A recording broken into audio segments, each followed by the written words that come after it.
Clone sur Base. Guillaume pour Clone pour BZP Music Live.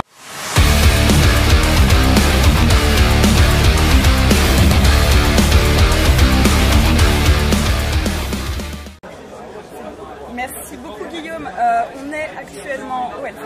Exactement. Du soleil. Ça c'est peu de le dire. On en profite à fond. Et on profite du fait que tu sois là pour plein de raisons pour t'accueillir sur notre média. On est super contents. On sait qu'on doit faire vite sur les interviews Hellfest. Ouais. Donc, pour ceux qui ne te connaîtraient pas déjà, est-ce que tu peux rapidement, parce que Clone, c'est voilà, vous êtes là depuis longtemps, mais vous parlez du groupe. Clone, c'est un groupe qui existe depuis 2000 à peu près. On a sorti 9-10 albums. On a fait beaucoup de concerts en France, en Europe, à l'étranger, aux États-Unis dernièrement. Et le dernier album en date, c'est un album live qu'on a sorti il y a 1 an et demi.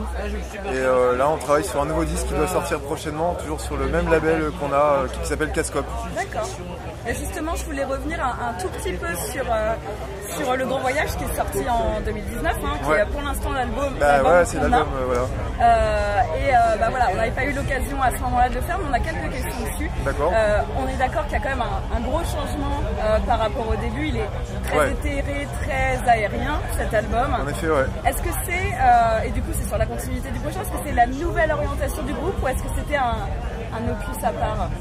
Mais on savait pas ce que ça allait être avant qu'on termine les nouveaux morceaux, et sauf que on a fait déjà Le Grand Voyage et Here Comes the Sun qui était un peu pas dans la même lignée mais dans la même direction.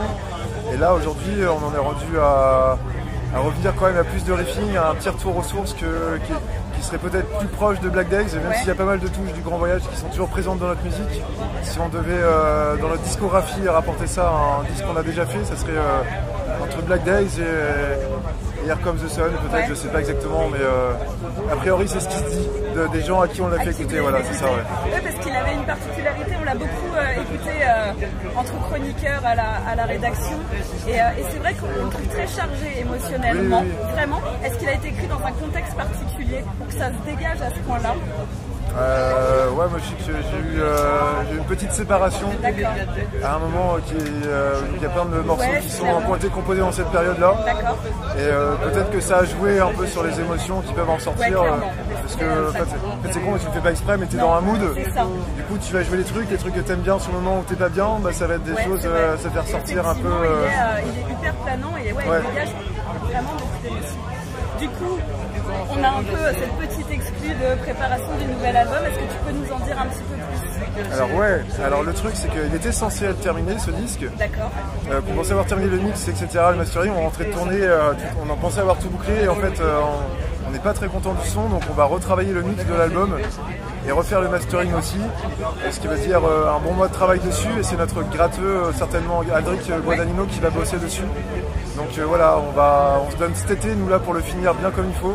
Histoire de l'avoir à la rentrée. Et de l'avoir à la rentrée, mais sauf que même s'il est prêt à la rentrée, on aura certainement des singles qui vont sortir à la rentrée et le disque qui risque d'être décalé à fin janvier. D'accord. Donc voilà, mais on aura quand même des titres qui vont sortir avec aussi des clips certainement. Et des dates aussi qu'on va quand même enquiller parce qu'on a déjà des choses qui étaient calées et qu'on doit faire. Donc voilà, il y aura sortie de singles, peut-être 2, peut-être 3. Et l'album sur début d'année prochaine, quoi. Là justement, en parlant de date, vous revenez d'une tournée américaine. Exactement. Avec Pen of Salvation. Exactement. Alors, les impressions, comment ça s'est passé? C'était plutôt très cool. Moi, c'était pas dans mes rêves d'aller jouer aux États-Unis. C'était pas un truc qui me faisait rêver plus que ça. Et finalement, j'ai bien aimé.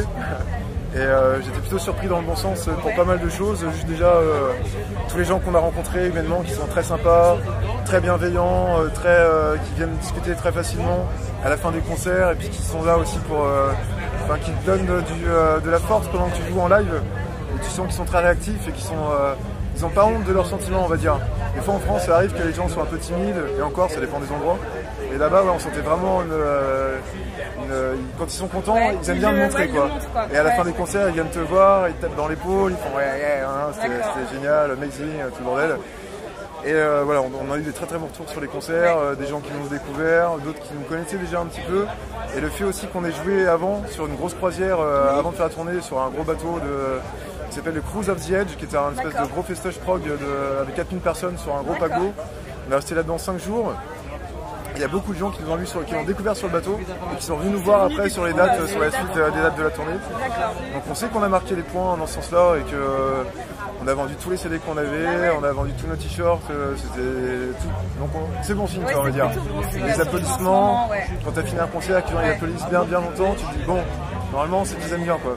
Donc c'est une super expérience. Et aussi humainement avec Pain of Salvation qui sont très cool. Encore une fois, Léo Marguerite aussi qui est le batteur de PlayStation et qui est français, qui vient de Toulouse. Voilà, donc le courant est très vite passé. Il avait la connerie, nous aussi. On s'est bien marré avec lui. Et on a passé plein de bons temps comme ça à faire ce mois en sa compagnie et le reste des membres du groupe aussi qui sont vraiment très cool quoi. Donc c'était vraiment et un rythme à la fois intense et long du fait des trajets des fois qui étaient genre j'ai vu d'une date d'un jour au lendemain vous tapiez des sacrés au début on s'est tapé des 2 jours de route non-stop à pas sortir on sortait du camion des fois mais genre à pas faire grand chose d'autre que d'être dans le camion. Donc on a fait en tout on a calculé, on a fait 35 000 bornes le tour de la Terre en partant de France, en allant au Canada, en venant ici, puis on a tout le tour on a fait moite d'avion et moite de route. Donc ça fait quand même pas mal de bornes hein. Et des fois on a un trip, on aime bien avec Claude, vu qu'on en fait pas mal de la route. On se dit qu'on est là pour faire la route et que c'est juste on n'est pas là pour les concerts, on est là pour être sur la route, pour regarder la route, compter les points de pied, qui défilent, on fait des petits trips comme ça parce qu'on se fait chier un peu. Mais là on était sur du sérieux quoi. Au niveau route, on a pu apprécier. Après on n'avait pas le même trip que quand tu es dans ton petit camion, on était en tourbus, donc on n'était pas toujours 100% regarder la route, au moment où tu oublies que tu es dans un bus. Et voilà, mine de rien, on en a passé du temps quand même là-dedans. Et sur la route ici, vous avez des dates prochainement à nous annoncer? Parce que tu dis que vous alliez tourner un petit peu encore à la... Ouais, je sais qu'il nous reste là jusqu'à Motocultor à faire. Ah bah oui, c'est vrai, oui, quand même. Il y a... Qu'est-ce qu'il y a d'autre? Il y a on joue le week-end prochain à Hollande au Midsummer Festival avec les Proust dans des arènes antiques super belles. C'est un très cool. Qu'est-ce qu'il y a d'autre? Il y a un truc en Pologne à Gdansk, United Art Festival. Et après on a des dates à la rentrée, je sais qu'il y a des trucs du côté de Nantes, du côté de Toulouse, région parisienne, je sais plus ce qu'il y a. On relaiera de toute façon les dates. Je sais plus exactement ce qu'il y a, mais il y a pas mal de plans qui sont calés là pour la fin de l'année. Pour la rentrée, ça serait bien de retourner. On est au Hellfest, on l'a dit, on est au VIP. Est-ce que tu as, là il nous reste un jour et demi sur le premier week-end, est-ce que tu as des groupes comme ça que tu as vraiment envie d'aller voir et que tu conseillerais? Écoute, je suis allé voir, il n'y a pas un petit papier qui traîne là pour m'aider? T'as pas la programmation? Moi je l'ai peut-être. Juste pour que j'oublie pas, mais en fait hier moi je voulais voir, je suis resté tout mon après-midi là parce que j'avais pas le choix. Mais je suis allé voir Deftones. Ah oui. Mais j'ai été très déçu parce qu'ils avaient un gros son de merde. Il y avait Electric Wizard en plus. Ouais. Et je suis allé voir Suicidal Tendencies aussi à 1h du matin parce que c'est un truc que j'ai écouté à fond dans la jeunesse. Et je les ai vus plusieurs fois, c'était pas mon meilleur concert, même si le chanteur est toujours à Burn, etc. Donc j'ai bien kiffé. Et aujourd'hui, j'ai vu OPS aussi un petit peu. OPS, et aujourd'hui je sais plus ce qu'il y a, mais j'avais marqué Rebel Sounds. Qu'est-ce qu'il y avait d'autre? Mais ça on a parlé, je connais pas, mais on a dit du bien. On les a chroniqués, interviewés, c'est très bien. Je vais aller voir Sepultura aussi par nostalgie, parce que chaque fois que je les ai vus dernièrement, je prenais une branlée, j'adore le batteur, etc. Et après ce matin, il y avait Point Mort aussi qui jouait, où j'adore. Voilà, donc c'est là comme ça, il paraît que Vintage Caravan ça m'aurait plu, mais je connais pas. Et puis j'étais là, j'ai pas pu voir. Et je t'avoue que ceux que j'aurais plus aimé le voir, c'est demain, mais je vais être obligé de partir. Genre Devin Townsend, j'aurais bien aimé revoir. Gojira, pareil, c'est des trucs que j'ai vu aussi 50 fois, mais j'étais curieux. Down aussi, toujours. Red Fang aussi, j'aime beaucoup. Et Stenga aussi, j'étais curieux de voir ce que c'est dans live. Stenga, on a parlé, j'ai raté à Poitiers parce qu'on jouait ailleurs, et ils sont venus chez moi, je n'ai pas pu les voir. Mais grosso modo, voilà, c'est là de ici Strata aussi, très bon groupe. C'est très bon. Voilà. Vraiment. Grosso modo, c'est ça, de ce que je vois. Danny Petus pour rigoler aussi. J'ai kiffé aussi du bourrin des fois. Et Coroner aussi, je suis un gros fan de Coroner.